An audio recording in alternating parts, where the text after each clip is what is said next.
બકરીઓ અને બચ્ચાઓ થઈ જશે. પછી એને શું કરીશ? હા, એને વેચી દઈશ. પછી એને વેચીને મારે પછી શું કરવું? હા, એને વેચીને મારે પછી બકરી લેવી. પછી બકરીને લઈને શું કરવું? એને હું પાડીશ. એ બકરી પછી બચ્ચાઓ આપશે. એમ કરીને મારી પાસે ઘણા બધા બચ્ચાઓ થઈ જશે અને બકરીઓ થઈ જશે. પછી બકરીને વેચીને શું કરીશ? હા, એ બકરીને વેચીને હું એક ગાય લઈશ. પછી એ ગાયને શું કરીશ? એ ગાયને પછી પાડીશ, મોટું કરીશ અને પછી એ પણ ઘણા બધા બચ્ચાઓ આપશે. પછી એ બચ્ચાને અને ગાય મારી પાસે ઘણી બધી થઈ જશે. પછી એને વેચીને હું 5, 10, 15 જેવી ભેંસો ખરીદીશ.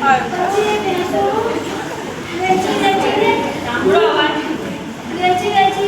ઘણા બધા પૈસા થઈ જશે. એટલે હું તો અમીર બની જઈશ. પછી હું આલીશાન ઘર બનાવીશ. પછી રેશમી કપડાં સીવડાવીશ. પછી એને પહેરીને હું કેટલી મસ્ત ઉપાડીશ.